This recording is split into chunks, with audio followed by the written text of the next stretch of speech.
sure didn't. I totally forgot about it, to be honest with you.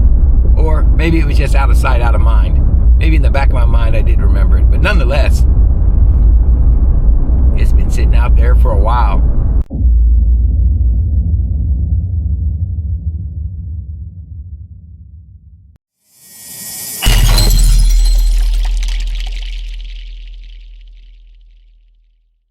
Well, folks, it's Barry's Best Honey. I'm Mike, and I do bees. It's October 12th. Welcome to Southeast Louisiana.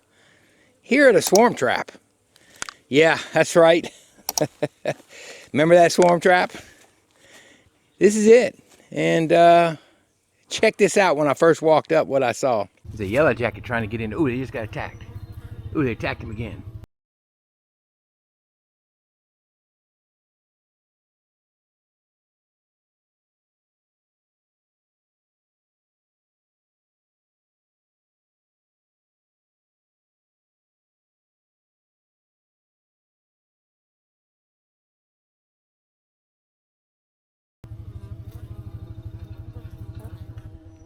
Come on up. He's gone. The yellow jacket was trying to get in there. That's right, that was a little yellow jacket. I don't know how well the camera caught it because I haven't had the chance to review the video, but man, that thing was on the front trying to get in, and they would attack it. It'd fly back, attack it. And I ran and grabbed the camera, and I think I got a good picture of it. But look, this thing, look, they're bringing in pollen. The what you call it, the goldenrod, the yellow rod. The goldenrod is so strong walking up to this thing. They are flat shore packing it in. So what I'm getting ready to do is pull it down and take a look at it. Now, if you'll remember this is a swarm trap from months ago we put out, and I caught a very tiny swarm in it. I just looked at it, had some funky comb in the back. I left it, and then finally I looked at it a second time with y'all in another video. Maybe, I don't know if I recorded that, but I wound up just leaving it out here. I said I can leave it till fall, and I guess I really kind of forgot about it. So I don't know how vicious they might be. They shouldn't be. They got a lot of honey coming in by the smell. So I'm going to bring them down here off of the tree and onto the truck.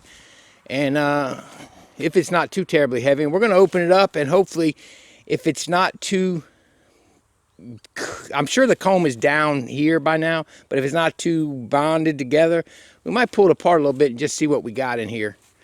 I'm sure it's going to be heavy. They got an entrance on the back. I'm going to try and keep from getting, it's not too terribly heavy. Heavy enough though that if I'm not careful, we could have a very bad situation. Oh, I'm not on the truck.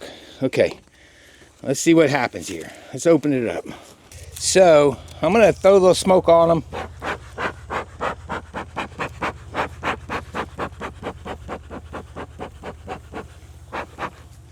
We're going to see kind of how they act. Oh, it's solid. So I don't want to rip anything apart. That I don't want to do. Ooh, some strong goldenrod. I love the smell of goldenrod. To me, it's a sign of life. This has truly been on its own.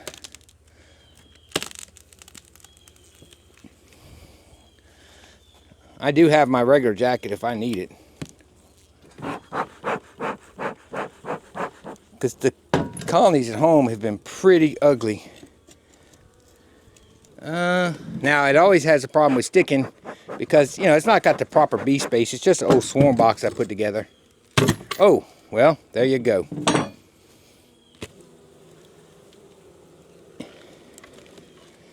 And they're still small. And they still haven't built all the comb out. Interesting. That's very interesting. So we still have, look, they've chewed the wire wax foundation off. Let's bring you in closer. How about that? That's a little closer? I think so. I'm going to take that to the side. And let's just look. See, they still haven't built out all the combs. Ooh, it smells so strong in goldenrod. I surely don't want to tear anything apart.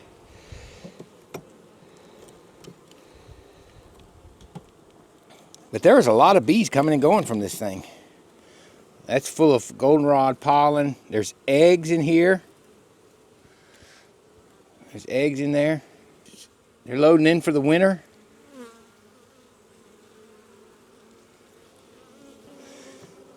There's a lot of bees at the tree coming back from foraging, so I don't want to hold them up too long.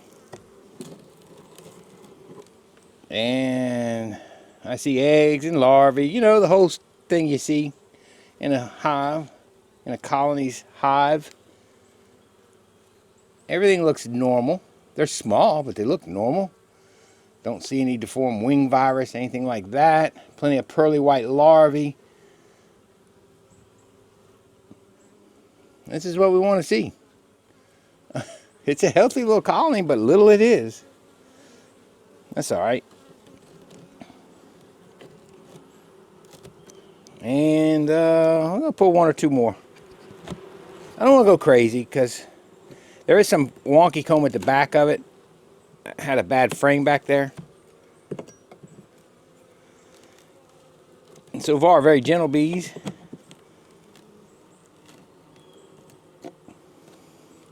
Which I always get good bees out of here. But the last few years I've had very small colonies. This is so strong in goldenrod. It's plenty heavy for their size. That's a good thing. That brood is heavy. It sways in the frame. I don't want to be careful with this. Don't want to break their comb. It's full of brood. I would do a mite count on them just out of curiosity. Because it's a swarm. Of course, they had a brood break, but there's just not a lot of bees, and I don't want to disrupt them for nothing. And the next frame is brood as well. Let's take this last little frame out.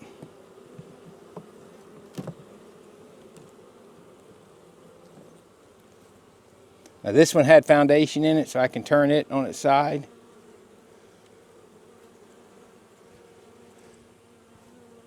And that's some bee bread, and I don't know. They just never grew real big. So they got enough brood coming out to maintain their population. They've got enough food. There's a larvae that they're actually pulling out. See it?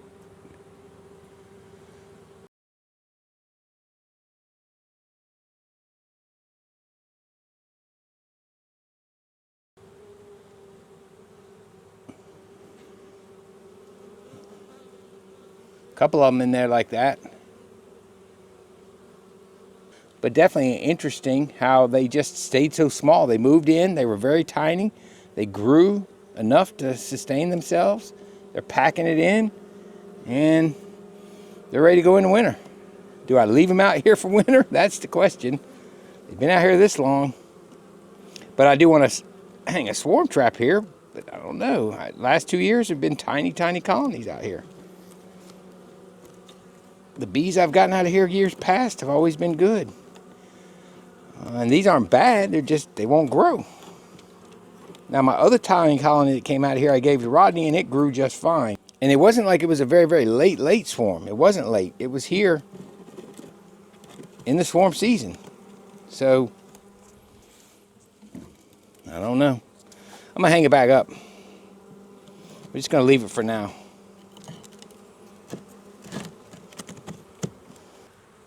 Here's all the bees looking for their home. Where'd it go? This is what's neat. We're going to throw this back in the tree, and those bees are just going to be all over the front as they all figure out it's back. I always think it's so neat when you get in the way of their oriented flights coming home, where they're oriented to the front, and even if you just stand in front of one and then back away and watch them all come in, I always thought that's really cool. Here we go.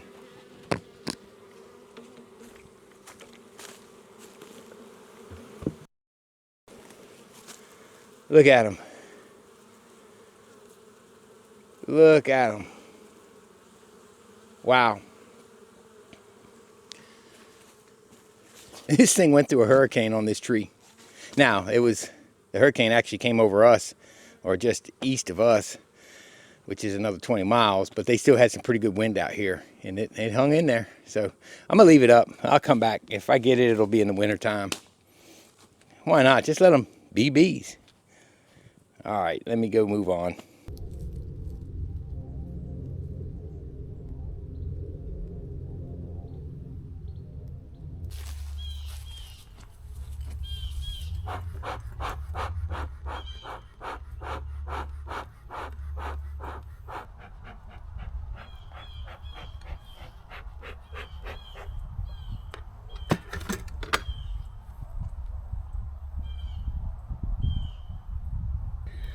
Yeah, folks, I'm out here in town. This is kind of on the way back. Oh goodness, this lid is such a pain. On the way back from that little swarm, and I decided to come on out here and go ahead and drop my probiotics on my colonies. That's what I'm doing now. Quick and easy, but it's that time. I'm doing it about mid-month. Figure I get all these done in town, then I can do the ones at the house after work one evening. This is one of the stronger colonies. I got one out here that's kind of weak. The rest are pretty mediocre to strong. I got one that's really strong, and this one that's really strong. And they reek of, I keep wanting to say yellow rod, goldenrod. It's the same thing. Now this one's got a honey super on, but it's just here to store it. It's one of my supers that has a little bit of brood in it, and I've taken these and store them. See, no, that's not one of them. There's one. They had a little brood in them, so what I did was I figured, well, if they got brood, I'll store them over a strong colony, and that way the wax moth don't get them. In the way I store my supers, like I showed you, they usually don't get them too bad, but this guarantees it. Now the ones that are clean, no brood, sure, they don't need any kind of storage. But I'm gonna go in this one real quick actually and put the probiotics below the super. Won't hurt it, not pulling honey off this or anything. But this is one of my stronger ones. All right, before I do that, I tell you what, I did bring I haven't checked any colonies out here for mites as far as how well did the treatments go. So I might check this one out here. Let me get prepared, and I might do a mite check on this. So far, mite checks aren't looking too bad. Looks like our treatments were somewhat effective. Ooh, I say reek. This doesn't reek to me. Goldenrod is life. So I want to be real careful. We don't want to hurt a queen. Surely don't want to wash one. Pretty much done, but I figured since I haven't washed any colonies out here, let's do it. This has got a mixture of everything. It's starting to backfill with goldenrod, which is great. This is a brood frame. Pretty mixed up pattern. Don't expect much out of them this time of year. This thing was packed with brood and still has plenty of brood in it. We're gonna shake it down and wash and see what these do. Now I'm not gonna do any other colonies out here, but so far what I'm seeing, I'm satisfied with treatments, but let's see what this one looks like.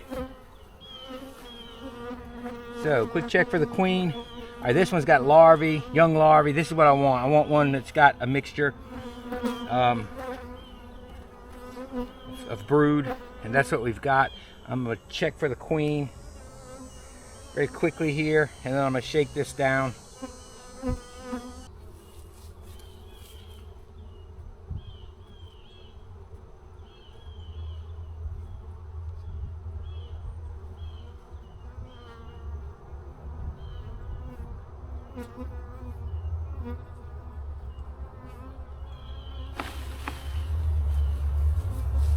Right.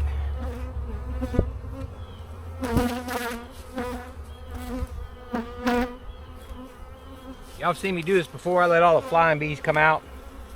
We got enough to where you can get a scoop out of there. I'm gonna shake them down. All right. Shake them in the corner. Get a scoop. Dump them in. I'm gonna get a few extra. Put these back down in there.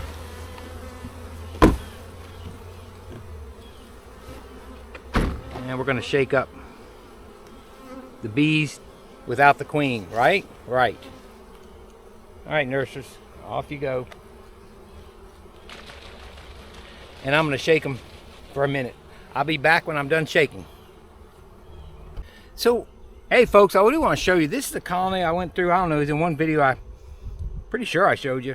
Anyway, look, I've got some drones in there.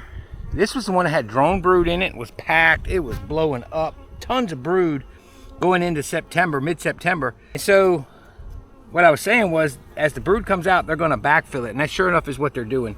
So the brood timed out perfectly, and now they're backfilling it all. The drones that came, I don't know, they'll just hang out for a while.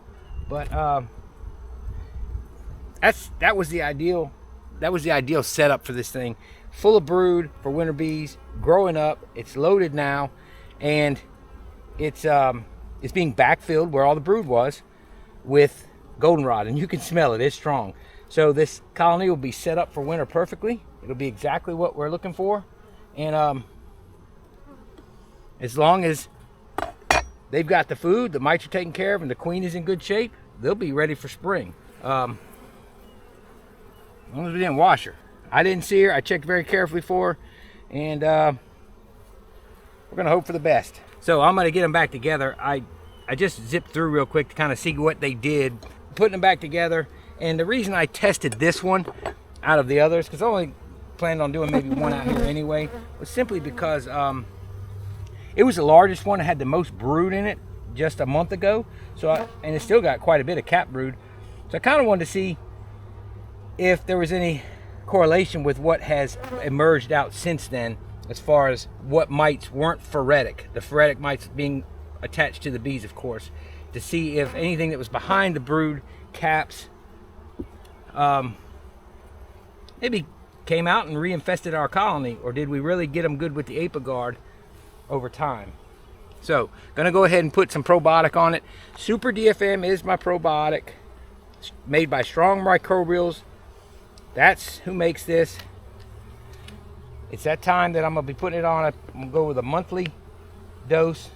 I'm putting a little extra on because, you know, next month it might be cooling out on us and maybe won't be able to get in here as much. Put that more over the brood. I'll put a little extra on. There we go. And I'm gonna put this super that I'm storing back on, and then we're gonna close them up and finish shaking and see what mite counts we're looking like.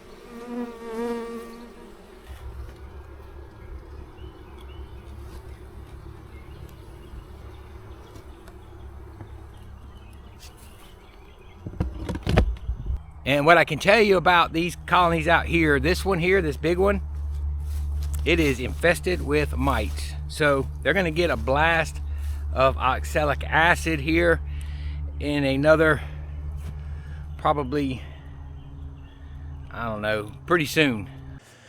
Well folks, I am back, and whoo, man, oh man, I'm actually back from a second trip from in town. I went and ran some oxalic acid. So the video didn't finish out. Did a mite count out there. And one of the reasons I kind of want to do that big colony was that was one of the stronger ones I figured would have the most mites because it had the most brood from when I actually last treated. And the situation did not pan out good. So I don't have the video, and I didn't even take a picture of the cup. But I finished putting it back together, put the stuff on it like you saw. And needless to say, I did not get video footage of an absolute terrible mite count, an infestation of biblical proportions. It was bad. It was probably over, it was over 40. It wasn't over 50. I quit counting at 40 and there was a handful left to count. I was like, wow. So let me tell you what happened at the yard. One of the reasons I kind of wanted to check it anyway. I hadn't checked any of those. And my bees here aren't looking bad, but now I'm all skittish. But my dosages were different there. And I'm gonna tell you what I did. So the way Apagard works is you're supposed to do 50, was it 50, 51, something. I don't know the exact milliliters or whatever in that syringe. So you pull the 50, you put it on, you're supposed to do it twice in a week's time, in 7 days. If you have too high temperatures, over 95, they tell you to do half a dose 4 times. So that's each week. Well, I didn't do that. What happened was I did the dose and I did the second dose, and I only did 2 half doses. And that was a problem because I didn't actually do that.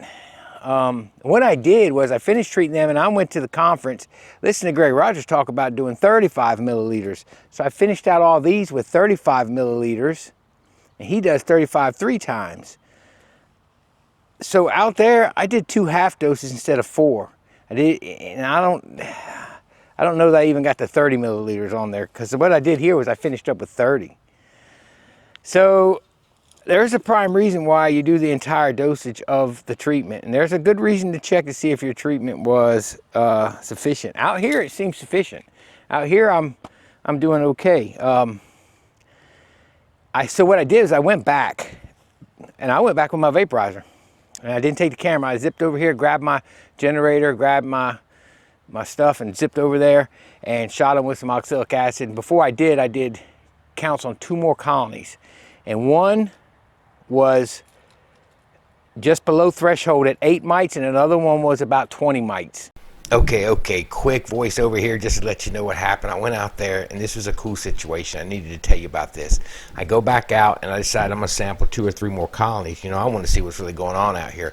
So I go into this one colony, I pull a frame, it's an ideal frame, and boom, there's the queen. I'm like, oh, great. So I throw in a clip, stick her to the side on the colony, and shake that one. I'm like, okay, I'm gonna get a second frame. I'm gonna get a good sample of bees. So I go in, find another ideal frame. I'm not even worried about the queen at this point. I shake it in the Pro Nuke, throw the frame back in, get ready to shake the bees in the Pro Nuke down so I can get a scoop, look down, there's another queen in there. I'm like, oh boy. So I grab her out, I pick her out, I put her in the hive, I let the other queen go in the hive, and I get my scoop of bees. And I'm like, if there's a third one, oh well. But, you know, typical, there are 2 queens in hives every now and then in colonies. You see it happen. But in fall, you know, I guess they go through winter with a spare. But I thought that was pretty cool. Should have had the camera, but I didn't. So, oh well, sorry about that. Again, another camera glitch. Sorry, folks. So, the half doses out there, twice instead of 4 times, I'm paying for them dearly. So I'm going to have to blast them with oxalic acid at this point. I don't want to put any more Apiguard on. I only got a little bit left anyway. I don't even know if I have enough left. And that's what we're going to have to do. So stand by. We don't know what's happening. We don't know what's happening here. We got some issues. We got some issues in town. So I'll be going back next week shooting them again. And then I'll shoot them a 3rd time. Then I'll give them 2 months off and we'll hit them in December. Well, there you go. So that's why it looks a little later now than when I signed off the camera and was finishing up and didn't finish recording. Didn't get the recording done properly. So sorry about that. So that's going to be it for today. Hope you enjoyed this video. I appreciate all you guys watching. It's Rare's Best Honey. I'm Mike and I do bees. Apparently I'm raising mites too. Y'all have a wonderful, wonderful week and may God bless you. We'll see y'all later.